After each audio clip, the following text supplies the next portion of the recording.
dosti jasnim namenom, in sicer, da poiščemo čim več dobrih ali pa najboljših slovenskih avtorjev, da jih pripeljemo pod okrilje Mladinske knjige ali Cankarjeve založbe in seveda ponudimo bralcem tisto najboljše izvirno leposlovje. Zaenkrat smo pač se osredotočili na dve polji, se pravi na roman za odrasle in na drugi strani za roman za otroke ali mladino.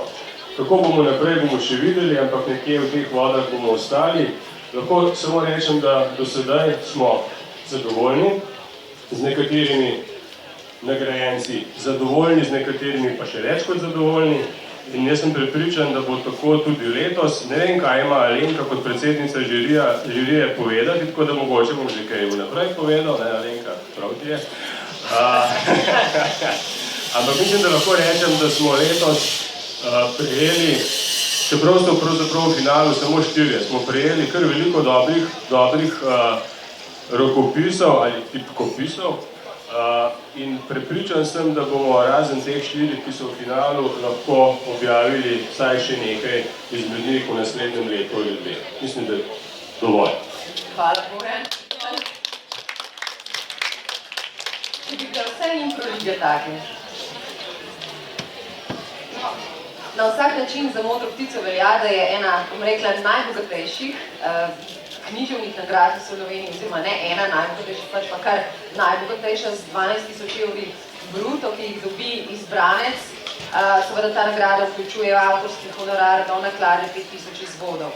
No, ko sem brala o tem, kako je žirija izbirala, sem se ustavila na eni zelo lepi besedni zvezi, namreč Alenka Veler, predsednica, je uporabila sladka skrb žirije.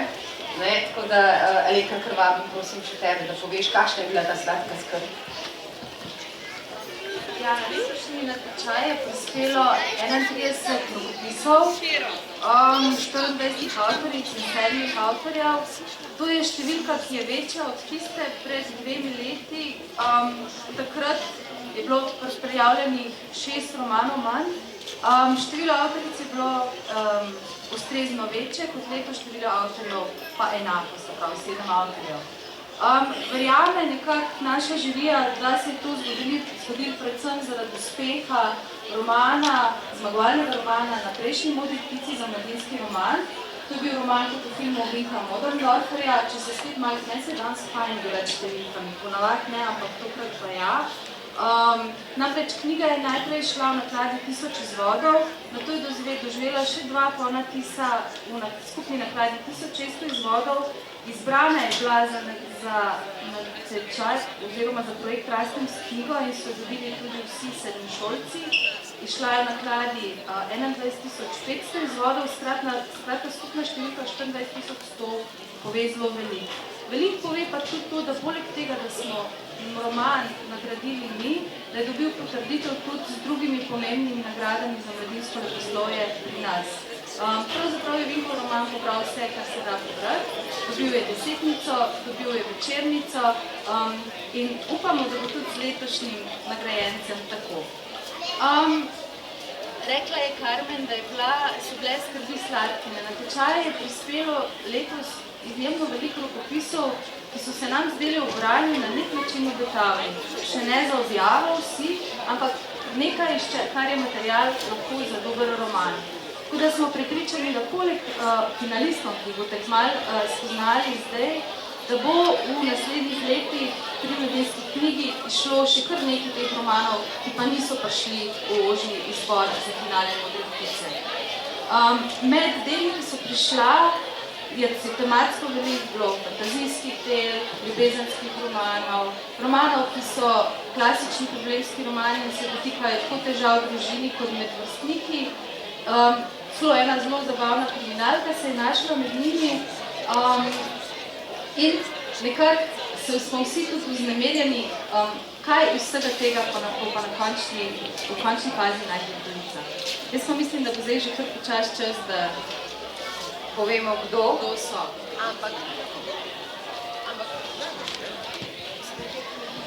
Ampak preden povemo, kdo so, bom prebrala odlomek za katerega vem, da bo vsaj nekdo med nami točno vedel, čigav je. Ampak bom najprej prebrala, potem bom pa povedala, čigav je. Brezmejni sivi obok neba, nad njim je vibriral od besnenja kitar in utrihanja bobnov. Duha so se drli Rammstein v njegova ušesa, da je skoraj bolelo. Medtem, ko je tekel, kaj tekel, letel čez strehe mestnega jedra. Izpod nog so strešniki frčali na vse strani in padali v globino, na ulice, kjer so se kot bedni črvi brez življenjske energije pomikali majhni in nepotrebni ljudje, nepomembni pritlikavci v nepomembnem svetu, ki se ga ni tikal in na katerega se ni oziral. Du hast nie gefragt, se je drl iz celih pljuč in iz pet potegnil ter raztegnil tisti nein. Ne, je bil edini spontani odziv celega njegovega bitja, ki kot da ga je glasba nosila, ki je gorela v moči in krepenela po hitrosti, s katero bi za seboj pustil vse, kar je poznal in česar se je spominjal. Tej hitrosti se je zdaj približeval. Nebo ga je dvignilo v zrak, stopala so za seboj pustila krhko iz življenja, kot ga je poznal. Končno je lebdel tam zgoraj, samo pozabi. Ničesar več ni bilo, obstajal je le nič. Nein, je ponavljal in otresal z glavo. Ne, je zadovoljno rjovel čez praznino, ki je pripadala samo njemu. V tem trenutku se mu je leva slušalka snela iz ušesa in zaslišal je preverljiv zvok hišnega zvonca. Osuplo je iz ušes stresel še drugo in se dvignil stav, kjer je ležal na hrbtu. Zvonec je še kar rezal skozi zrak. Kdo bi toliko časa pritiskal na stikalo? To je odlomek iz prvega od nominiranih avtorjev oziroma avtoric oziroma romanov. Brala oziroma klicali na oder in bomo po abecednem redu. In prva je Neli Kodrič Filipič, Povej mi po resnici. Neli, prosim.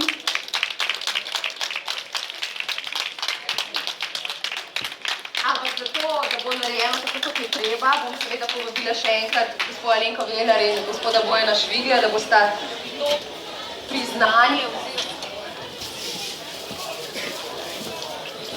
to priznanje oziroma nagrade čisto svežega Toneta Pavčka, Domu in rodu, res čisto sveža knjiga, našla prave roke.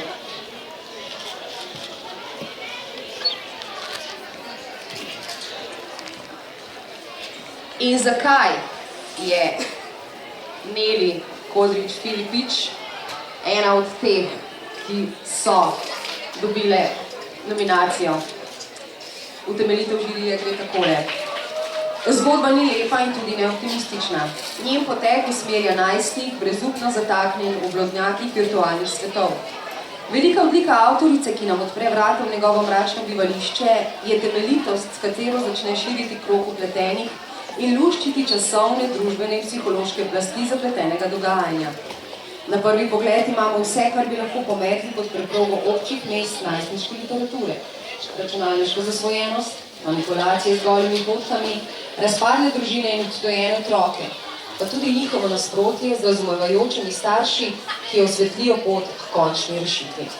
In vendar imamo po zaslugi Neli Kodrič Filipič veliko več. Sodobno pripoved o stranpoteh človeške duše, o bitki za rešitev človeka, o tem, kako se v našem času z našimi orodji, navadami in zablodami mladost levi v brezizhodni svet odraslosti. V zgodovini in zgodbah so bili ti prehodi velikokrat, če ne kar po pravilu, mučni in tragični. Tudi danes je nič bolje. Neli Filipič Kodrič.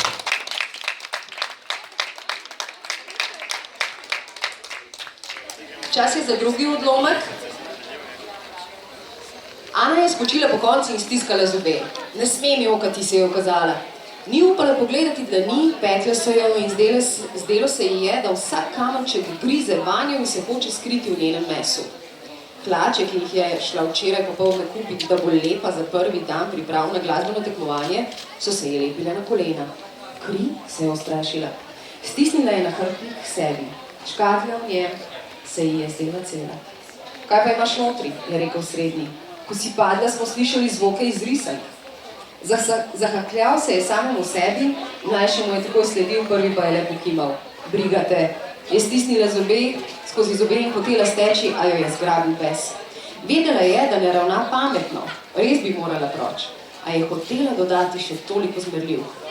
Prekopicevale so se v njej, se mešali z vsemi drugimi besedami, bolečino in solzami, da so se spacale v preveliko kepo in skozi usta ni prišlo prav nič. Lahko je le stisnila pesti in se tresla. Bojim se, je rekel srednji. Zasmejali so se. Dodal je, mala, poberi se, dokler se le hecamo. Izgini smrklja, je rekel najmlajši. Obrnila se je in hotela kreniti, ko je najmlajši stegnil nogo. Pravočasno ga je opazila in odskočila.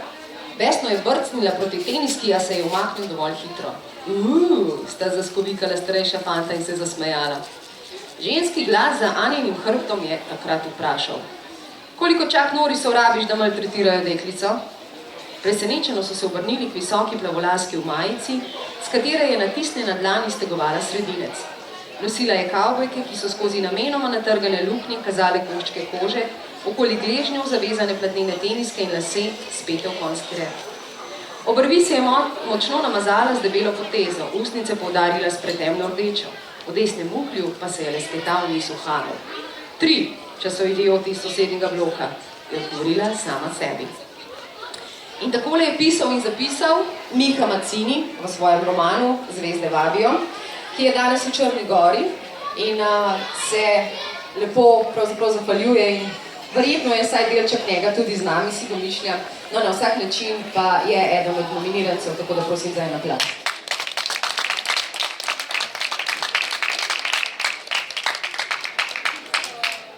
In zakaj? Ani se obetajo zabavne počitnice pri odbiti babici, a že prvi dan se na njo spravijo mnogo močnejši fantje. To je v resnici najboljša stvar, ki se ji lahko zgodi. Dobi prijateljico, ki se postavi za njo. Kaja je pogumna, čuteča in neustrašna, ne pusti se kar tako. A tudi ona ima svojo šibko točko, povezano s fantom, ki ga v živo še nikoli ni videla, a se zdi, da jo pozna v njo njene duše. In kup prijateljic, ravno tako virtualnih, ki ji vedno hočejo le dobro. Pa je res? Mojstersko, napeto in ponekod zelo humorno pisanje pred nami razkriva pasti navidezne realnosti, hkrati pa tenkočutno in nevsiljivo sliko podobe družin, ki jim je v vsakdanjem življenju vse prej kot lahko. Avtorju je uspelo ustvariti polnokrvne in večplastne like, ki nam prav vsi zlahka zlezejo pod kožo in ki jih še dolgo potem, ko knjigo odložimo, ne moremo pozabiti. Torej Miha Mazzini, Zvezde vabijo.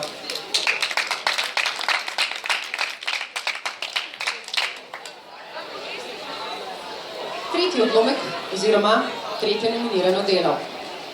Preiskali so grmovje v bližini, vendar vse zaman. Kamnita skala s templjarskim znakom je izginila. Kdo jo je odnesel, ampak kdo in zakaj, je glasno razmišljala Miha. Zakaj? To je bilo vprašanje. Tisti, ki jo je vzel, že ve zakaj.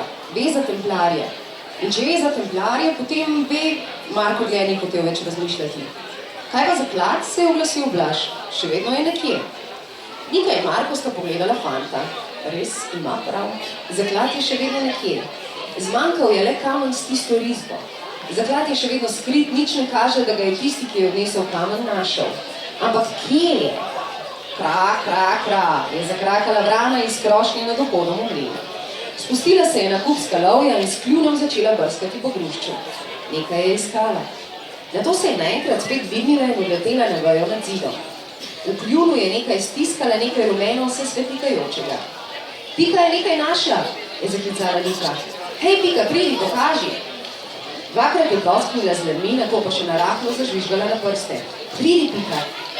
Vrana se je malo ugotavljala, tisto, kar je imela v kljunu, se je bleščalo in jo je zelo zanimalo, a se je vendarle spustila Niki na ramo.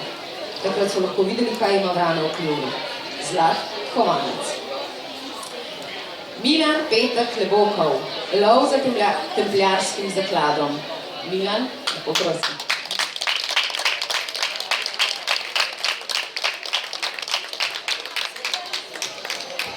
Tudi Milan, gospodu Šviglju in Alenki, mislim, da se imate zahvaliti med drugim.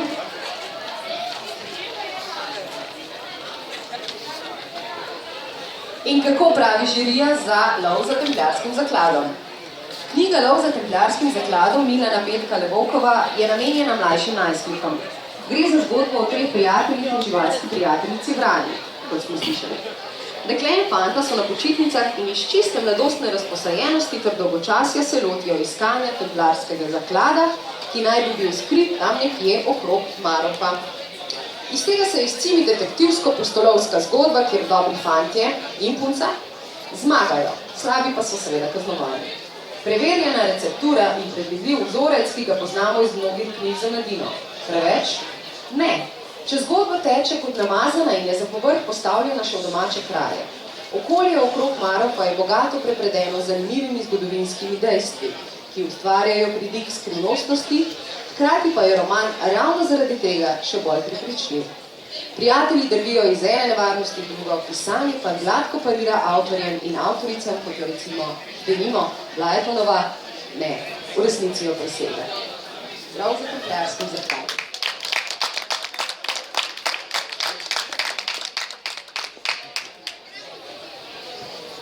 In še ne nazadnje, oziroma četrta nominiranka, bom že kar povedala, in njen odlomek. Mija se je spomnila nekega davnega popoldneva, ko so pohajkovali po mestu vsi trije. Biserka, Desiderat, Atila in ona sama, ki je bila takrat v osnovni šoli. Moral je biti vikend, ker starši niso bili v službi. Biserka ni šivala in Desider ni belil sten v tujih stanovanjih, kar je takrat počel, sama pa ni bila pri pouku. Bilo je pomladno toplo, tega se dobro spominjala. Šli so jesti v gostilno, na čevapčiče z veliko čebulo, ajvarja in gorčice. Čeprav Biserka kot prava Srbkinja nikoli ni pretirano upoštevala gorčice, zatrjujoč, da se doli na jugu čevapčičev pač ne pomaka v drisko, preden se jih da v usta. Po kosilu so šli v neko delavnico ali morda k komu domov, morda je očka spet iskal službo ali terjal kakšno oblačilo za nazaj, kdo bi vedel. Dobil ali vzel pa je veliko moško kolo. Mija se je spomnila, da je Biserki navdušeno rekel: "Glej, skoraj kot novo je, jaz sem ga naredil in zvaril iz starih delov." In žena mu je odgovorila, da je res dobro sestavljeno, hči pa ni razumela, kaj je to sestavljeno. Desider, Atila, ki je bil vedno zelo spreten, še bolj pa razigran, je rekel, da bi se lahko vsi trije peljali, zakaj bi pešačili zraven kolesa. Takoj ga je zajahal. Mija je stopila na tako imenovani Pakt-Treger in se oprijela očetovih ramen, za njo pa je na Pakt-Treger stopila še Biserka in se ravno tako držala za njegova ramena. Miji je bilo to zelo všeč, ker je bila taka vožnja prepovedana. V šoli in povsod so otroci nenehno poslušali, da je nekaj najbolj poniglavega in nevarnega stati zadaj na kolesu, ker potem padeš z višine pod avto. Kaj šele, če na Pakt-Tregeru stojita kar dve? A tistega sobotnega popoldneva je kolo vozil in usmerjal najspretnejši očka. Gonil je hitro, čedalje hitreje in tako proizvajal čedalje več smeha in kričanja za svojim hrbtom. Biserka je bila razigrana, tako kot v Mijinem spominu ni bila nikoli več. A takrat sta bili obe v prepovedanem položaju na kolesu. Zato je bilo vse mogoče. Vsi trije so bili dobro sestavljeni skupaj v tistem trenutku. Suzana Tratnik, Tombola v mestu.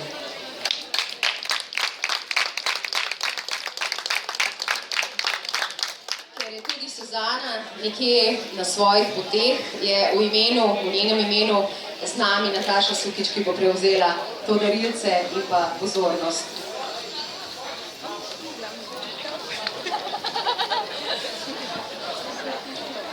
Zakaj tombola? 16-letna Mija odrašča ujeta v majhnem dolgočasnem mestecu z mamo, ki bi ji po vsej sili rada priklenila v službo in večinoma odsotnim očetom, ki ji glavo polni s praznimi obljubami. V obdobju iskanem iz razočaranj, nad šolo, iskanjem poklica, starši, prijateljico in fanti, mora Mija sama spoznati, katera pot je zanjo prava in na koga se splača v življenju staviti. Njeno iskanje odgovorov, ki je nazadnje pripelje do presenetljivih odkritij, se v prepričljivem jeziku Suzane Tratnik sestavi v doživeto zgodbo o odraščanju in iskanju identitete. Suzana Tratnik, Tombola v mestu.